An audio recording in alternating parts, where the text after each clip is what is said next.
There was a notebook that contained a story. I'm not sure if I believe it or not, but I thought I would share it just in case it's real. Mama said there'd be days like this. It's a nice thought, isn't it? It speaks of a concerned parent trying to comfort her child to the harsh realities of the world. The problem is, I don't recall my mama ever saying anything like that to me. Even if she had, I don't think in her wildest nightmares she could have imagined a day like that one.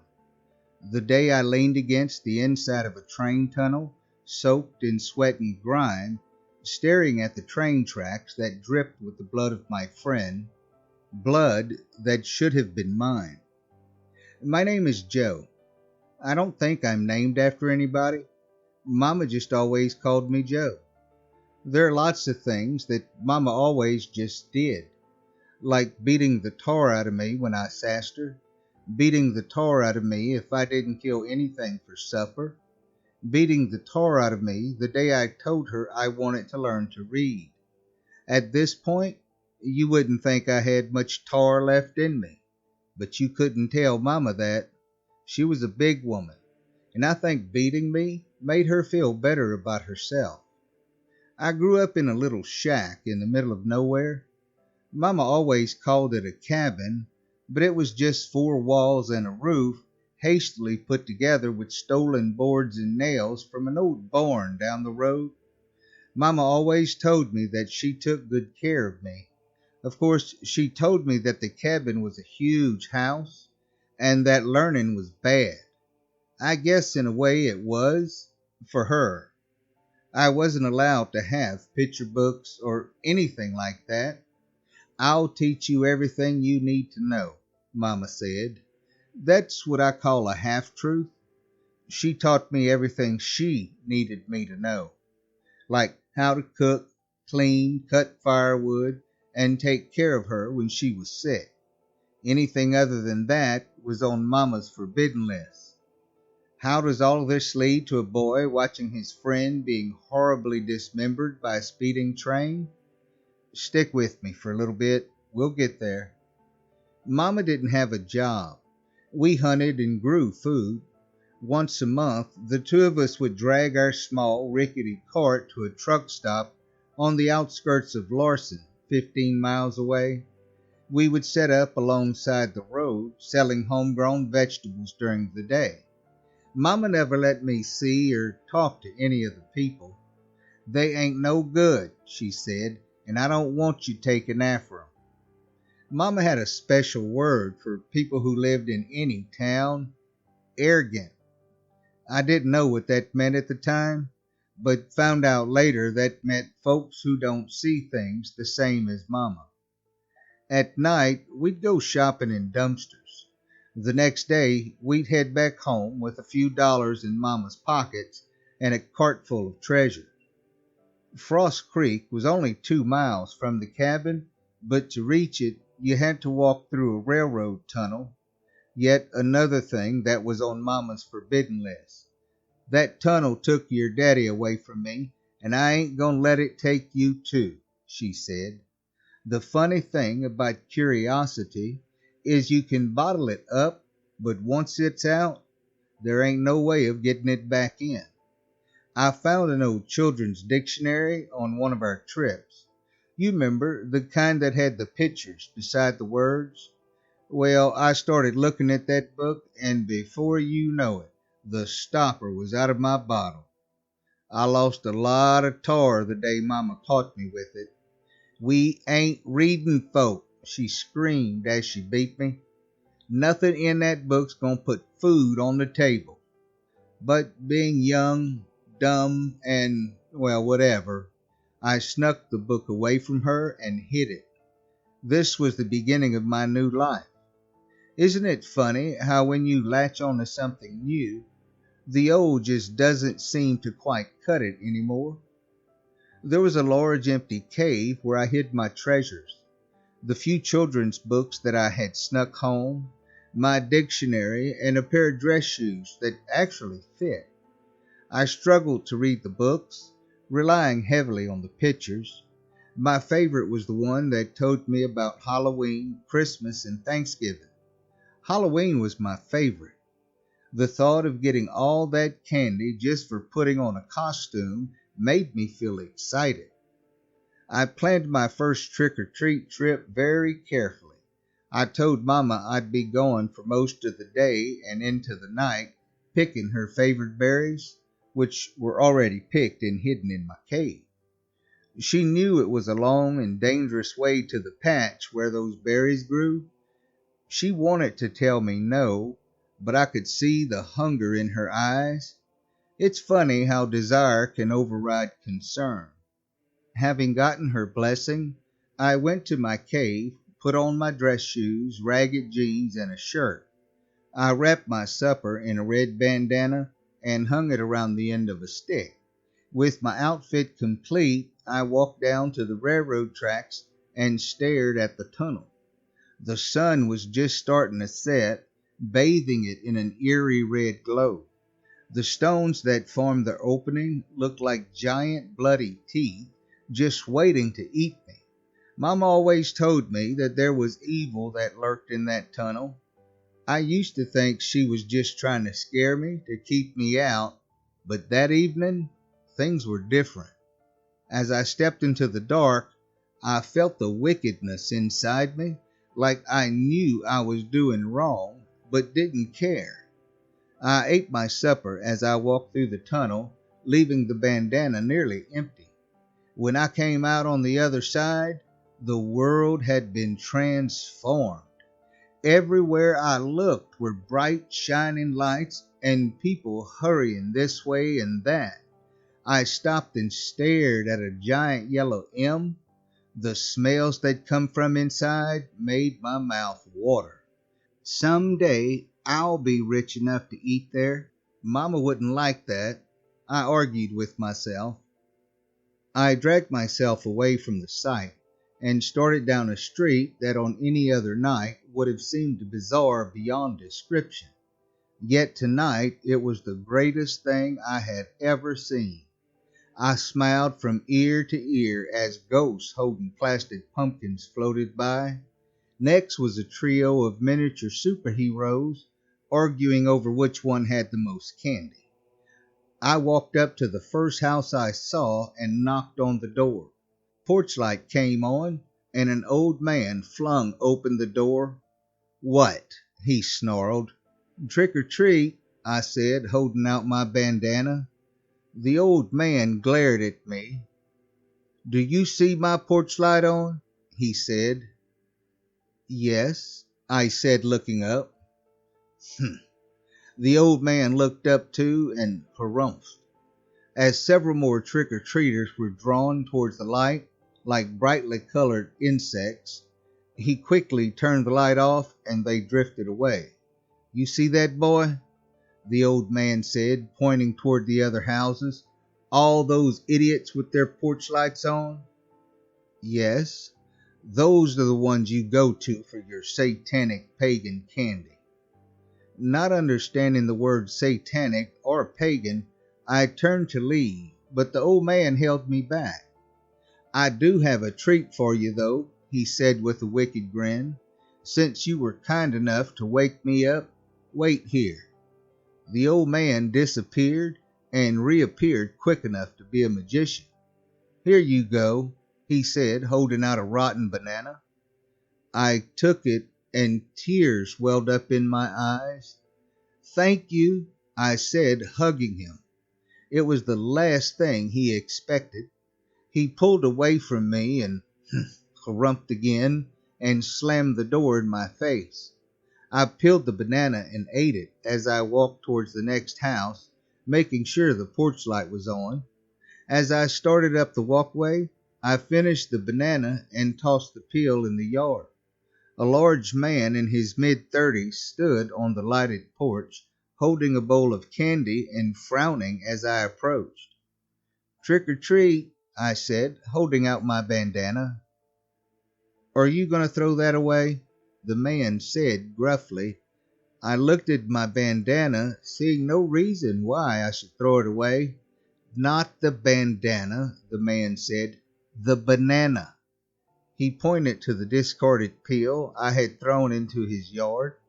I picked it up and looked at the large man. Trash can, he said, pointing toward the street.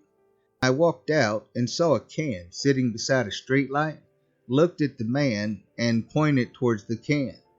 He nodded his approval, and I threw the peel in, then walked away. Hey, called the large man, don't you want any candy? I ran back to the porch, looked into the bowl filled with colorful wrappers, and grabbed a handful. Only take 2, the man said. It's still early. I need to have some for the other kids. I hesitated, then picked the 2 that had the most interesting wrappers. Didn't your parents ever teach you not to litter? The man asked. Not understanding the word litter, I bluffed by nodding my head. Where are they anyway? The man said. Who? Your parents. Daddy's gone and Mama's at home, I said. Your mother let you go trick-or-treating by yourself? The man said with an edge in his voice. Sensing that I had done something wrong, I said, I gotta go. Then I ran across the street and hid behind a tree. Maybe I should just give up and go home. I pulled out one of the pieces of candy, opened it, and took a bite. My mouth exploded with sweetness. I gobbled it and the next piece right away. Could feel the blood rushing through my body. The sudden burst of energy dragged me to the next house. The lady smiled and complimented my hobo suit, then gave me 3 pieces of candy, which I devoured as soon as I got out of sight. The rest of the evening was more of the same. Polite smiles and lots of candy. My bandana never got a chance to fill up. An hour later, I headed back out of town, moving a lot slower. My stomach began to feel strange and make sounds I had never heard it make. I stopped at the trash can that I had thrown my banana peel into and suddenly upchucked all the candy I had eaten. The large man came outside and watched me heaving into the trash can. You okay? He asked. Yeah, I said, breathing hard. Here, he said, handing me some paper towels. Clean yourself up and follow me. He waited for me to finish, then started walking toward the middle of town. I followed him until we came to a building with a large star on the front of it. I hesitated. Come on in, the man said. It's okay. The large man walked inside, closely followed by me. Evening, Sheriff, said a man behind a raised counter. Who's your friend? What's your name, boy? The sheriff asked. Joe? Joe what? Just Joe. But what's your last name? I don't understand, I said. My mama always called me Joe. Okay, what's your mama's name? Mama? I said, confused. Joe Mama, the man at the desk said. Really? The sheriff chuckled a little. Okay, kid, let's get you cleaned up. Follow me. He took me to the back hallway where the cells were. I got nervous right away. Don't worry, kid. I'm just letting you shower and get some clean clothes. After I showered and changed, he brought me back out, took my picture and prints. Let's run them against the National Runaway Network, he told the deputy. Sure thing, boss. Nothing came back. Joe, how long have you been living on the street? The sheriff asked. I didn't know what to say, so I didn't say anything. Where does your mother live? Once again, I was silent. Think I know exactly what you need to loosen that tongue of yours. Come on. He left the station, with me tagging along, carrying my old clothes. How's your stomach feeling? He asked. A little better, I said. Good, because we're here. It was a large 2-story brick house. I could see from the street lamp that the house was well kept. When the woman answered the door, she seemed familiar. "Hello, Sheriff," she said cheerfully. "Hello, Marcy. I have someone for you to meet." "We've already met," she said, smiling. "He was dressed like a hobo." "Well, I'm not sure it was a costume. I think he's a runaway." She shook her head and made a sad clucking sound. "Come on in. I've got to get going, if it's all the same to you." "Sure, Sheriff," she said. "You know our door is always open." "Thanks, Marcy. I'll send the paperwork over for Joe in the morning." "Sounds good. Thanks." "You take care, kid," he told me. "You're in good hands here. I'll see you around." "Thank you, sir," I said. He laughed. "You can call me Ted." Then he nodded and walked away. Marcy showed me my room, apologizing for how small it was. Little did she know it was nearly the same size as the shack I lived in with Mama. I lay down on the soft bed and fell instantly asleep. I woke with a start and panicked, alone in a huge room I didn't recognize, surrounded by comforts I never had at home. I jumped out of bed, threw on my old clothes, and snuck out of the bedroom window and headed back towards the tunnel, with Dawn about an hour away, feeling guilty for leaving Mama to begin with. But Marcy seemed so friendly, and the bed was so soft. By the time I reached the tunnel, my mind was in an all-out war with itself over which place to call home. Lost in thought, I wasn't paying attention to where I was and had meandered into the tunnel. Instead of going through as quickly as I could, I kicked rocks and pondered life. Ray was the closest thing I had to a friend. He lived in a shack 2 hollers up from the one I lived in. He was born with only one working arm. The other one just wasn't there. One tiny finger grew out of his shoulder. It was the weirdest thing I ever saw. Ray didn't talk either. He only had a stump for a tongue. I never knew if he was born that way or if he said something really bad to his daddy. I never knew how old Ray was. He was full grown when I was still toddling around the shack, but he always had the brain of a child. Sometimes when I would go dumpster shopping, I would bring Ray back an old beat-up action figure that someone had tossed out. He loved playing with them, but the first thing he did with each one was tear off the right arm. I guess he thought it made them more like him. Ray loved trains. Every time I saw him, it was somewhere near the tracks. Tonight was no exception. The hum grew steadily louder. The air itself seemed charged with electricity. The ground shook as I stood frozen by fear and indecision. The deafening scream of the horn jolted me into action. As I ran, the realization washed over me that I was about to die horribly. I stumbled blindly into the powerful light, helpless and lost. Suddenly, a hand grabbed me, yanked me back from the tracks, and shoved me into the emergency cutout as the train careened past. The wind from the passing train made me cover my face. Once the train had passed, I looked around to see who my savior was, but there was no one there. I slowly stepped out of the cutout and looked around. 10 yards away, sitting in between the tracks, was a colorful piece of plastic. I picked it up. It was a dirty action figure with one of its arms ripped off. "Oh my God, Ray!" I looked down and saw a small splatter of blood. As I followed the tracks to the opening of the tunnel, it intensified.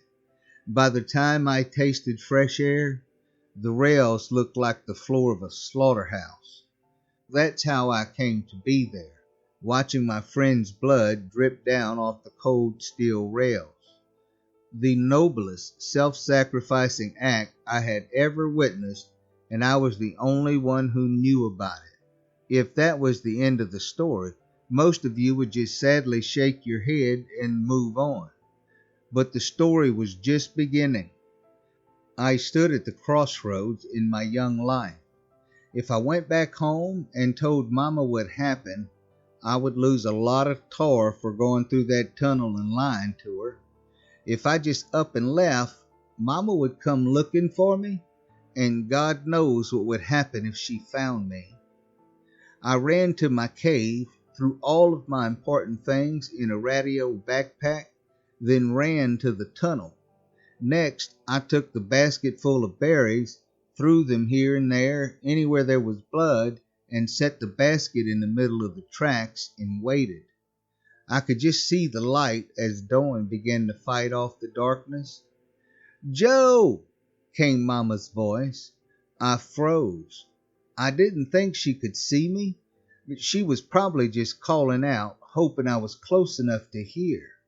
My resolve waned every time she called my name. Finally, I saw two lights. One was Mama's old hurricane lamp, and the other was an oncoming train. My heart leapt and fell at the same time. The train approached quickly. Its horn nearly deafened me. It drove into that tunnel, destroying the basket. As soon as it passed, I ran through. Just as I came out, the lamp appeared at the other end. I slowly peeked around the corner and could barely make out a silhouette of a woman on her knees between the tracks.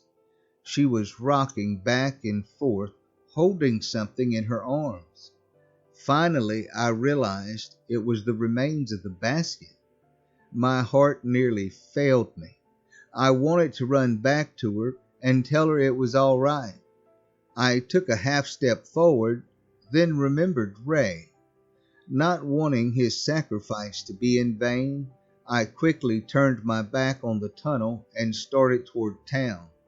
10 minutes later, I climbed back into the window, closed it behind me, and turned around to see Marcy standing there with her arms folded. "That's strike one," she said firmly. "You never leave this house without asking first." "Sorry," I said, hanging my head. "Well, come on then and get some breakfast." "That's it? What else were you expecting?" "A beating." "Who beat you?" Marcy asked, her eyes moist with sympathy. "Mama," I said, shrugging my shoulders. She hugged me tightly and whispered, "I will never beat you." She suddenly released me and went downstairs, dabbing at her eyes. I followed and ate the largest breakfast I'd ever had. It didn't take long for me to start thinking I had picked the right household. The year was full of ups and downs. Marcy and her kids, Paul and Sharon, not only welcomed me into their house, they took me on as their pet project. I had never heard the phrase foster family before. Within 6 months, I had caught up on the years of neglect and was able to go to school only 1 grade lower than my age bracket. They rallied around me as their cause, and we became a true family like I had never known. The Lord giveth, and the Lord taketh away. Next Halloween, I went trick-or-treating again. Sharon had just turned 14 and decided that she was too mature for trick-or-treating. Paul and I had dressed up as pirates and went together, but got separated in a crowd of costumes. As I looked for him, I realized how close I was to the tunnel. Hesitantly, I went over and peered into it. To my surprise, I saw a woman silhouetted, kneeling in the middle of the tracks, holding a basket as she rocked back and forth. "Mama?" I whispered. Somehow the figure heard me. The silhouette looked up, straight at me. Without knowing why, I felt a sudden chill run up my spine. The figure stood and began to walk slowly toward me. I was drawn towards it and started into the tunnel.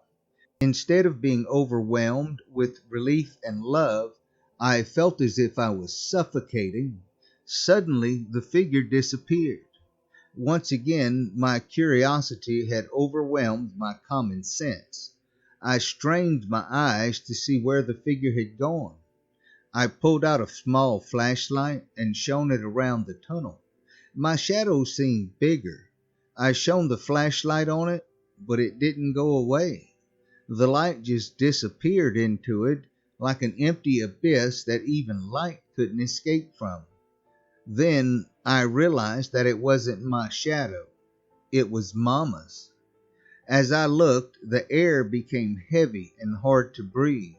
I felt a presence behind me, and I heard the word, "Joe," whispered in my ear.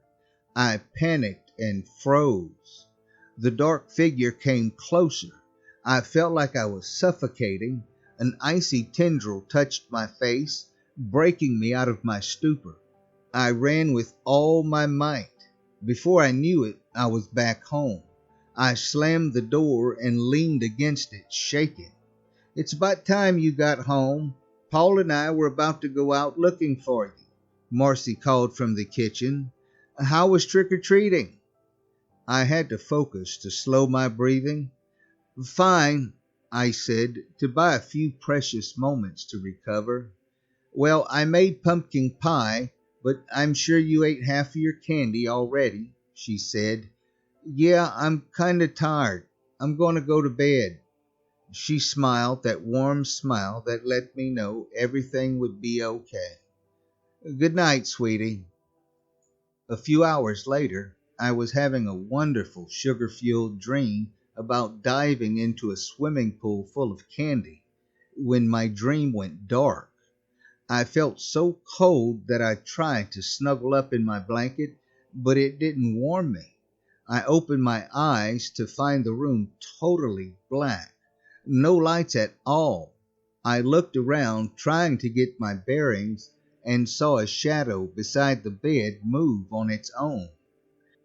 It reached out for me, but I recoiled. "Joe," it whispered. "Mama?" I slowly reached toward it. It felt like liquid ice running over my hand. "Home," it said, looking out the window toward the tunnel. I looked where it was pointing. "No, Mama, this is my home now."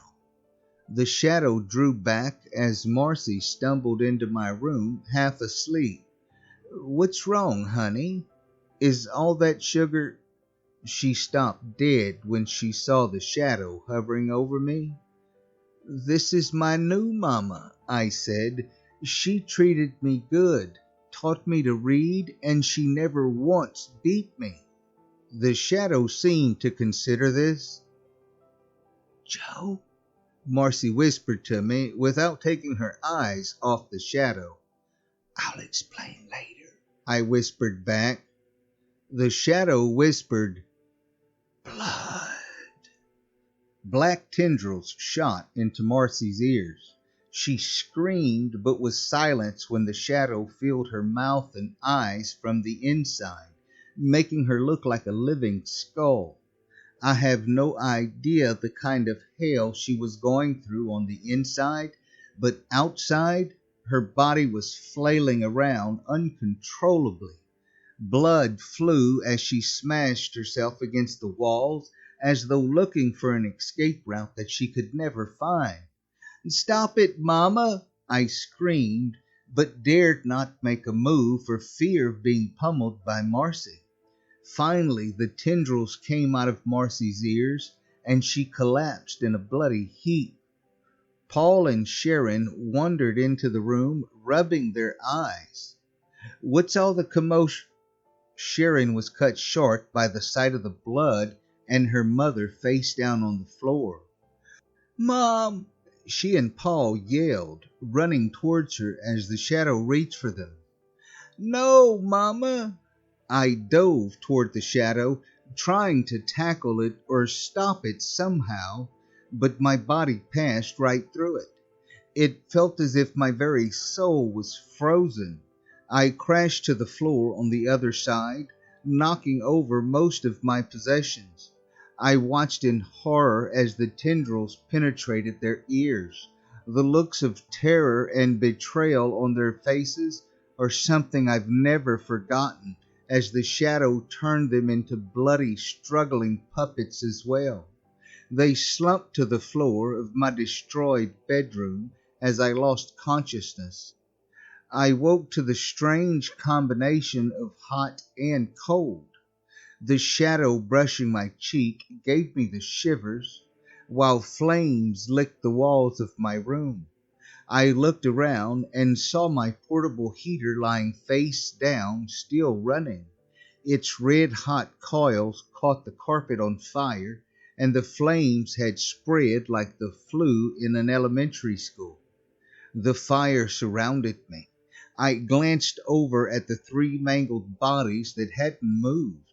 I panicked and jumped through the window as the flames converged, landed on the grass in the cool night air, then turned back to watch the fire devour what was my home and family.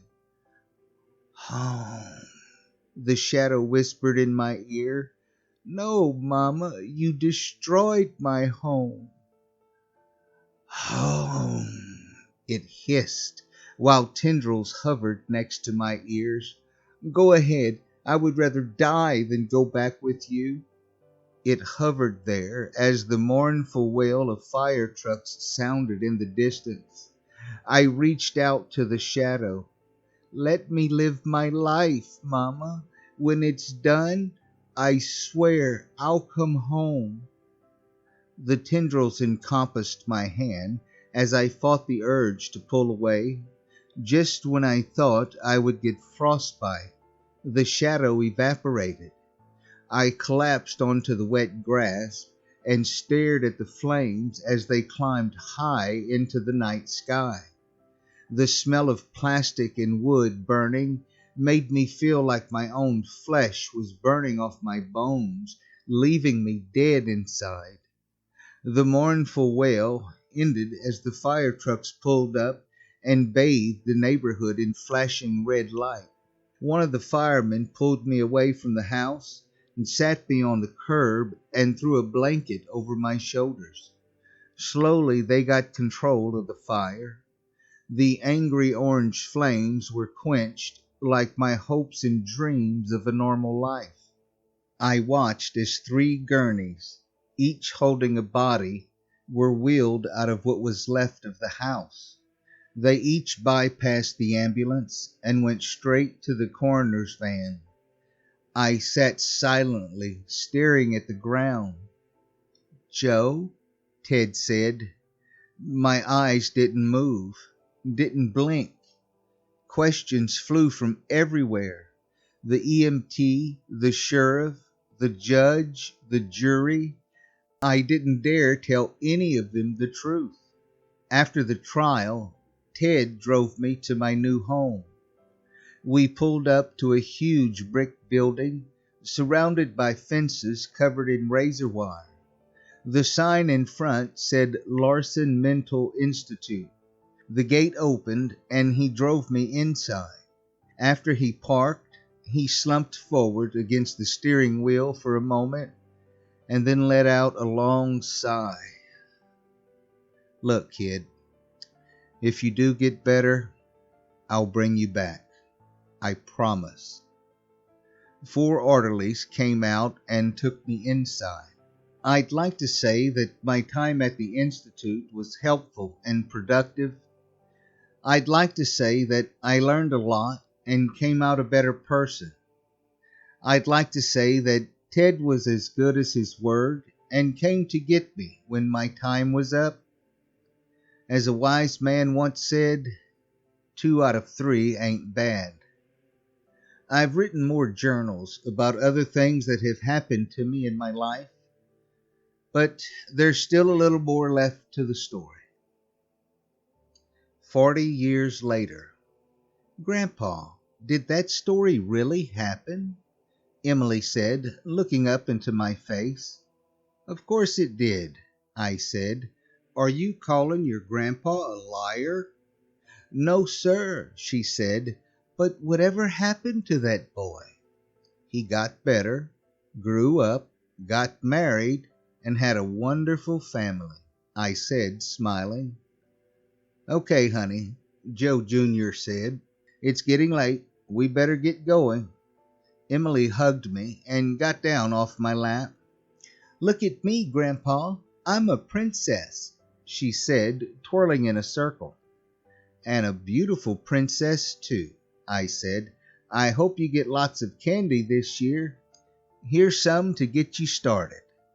Then I placed a handful of candy into her little plastic pumpkin she was carrying. She smiled and kissed me on the cheek, then skipped off to the car. Well, we're going to get going, Joe Jr. said. Lots of trick-or-treating to do. I can't believe she's in second grade already. Where does the time go? Joe Jr. said, looking at his watch. Where indeed, I said, looking at Joe Jr. Are you sure you won't come live with us? Mom's been gone for over a year now. You know I can't do that. I made a promise. Please, Dad, not this again, Joe Jr. said, putting his face in his hands. I thought they cured you of this at the Institute. Are you taking your meds? I smiled, but there was no warmth in it. Son, they can't cure my problem with medication. I pulled out a pocket knife and started to whittle. Joe Jr. just bowed his head in resignation. Okay, love you, Dad. Love you too, son. Emily waved as they drove their new SUV over the dirt road that crossed the tracks and started the long winding trip toward town. I watched them go as I whittled absently. The red, orange, and yellow leaves had given way to the dull browns. Soon winter would rear its ugly head. I smiled as I looked at the empty woodpile with a complete lack of concern. My jaw clenched as the air around me grew heavy. A shadow appeared in the chair. I continued to whittle, trying my best to appear as if its presence didn't disturb me. The shadow reached its hand over and gently laid it on top of mine. Home, it whispered. Yes, Mama, I'm home. I smiled, ignoring the chills that shot up my arm, sat down the piece of wood I had been carving into a train engine, picked up my pipe, packed it with tobacco, and lit it. I took a long draw on it and watched the match continue to burn. The flame seemed to mesmerize me, as if it started its own microcosm of my entire life in that tiny glowing chemical reaction. I barely ever smoked, but today was different. Today was a special day. As the flame burned down to my fingers, I dropped the match on top of the piled whittled wood shavings, then got up and went inside. The recommended dosage for my sleeping pills was 2, as needed. I took 2 dozen and swallowed them with a glass of water. As I write these last words that I will ever write, I just wanted to say a few goodbyes. To Ray, thank you for sacrificing your life to save mine. To Ted, thank you for giving me a new one. And to Mama, burn in hell, just like I will. I laid down on the old worn cot and looked around the cabin one last time. Night, Mama, I mumbled to the shadow. The shadow caressed my face, causing me to shiver. I laid my notebook down, set it in a bucket, and placed a blanket on top of it. Fire crews worked through the night to control the blaze before it became a full-blown forest fire. Once it was out, they investigated the cause. They found the remains of the cabin and the remains of Joe. The fire had started on the front porch beside what was left of a wooden chair. There wasn't much left to identify, except a notebook that had been covered up in a bucket, the very notebook I'm reading this story from. As they searched, they also found two graves. One was freshly dug and empty. The other markers were badly burned, but still legible. The first one said Mama, and the second marker said Joe, followed by a short passage. Death, where is thy sting?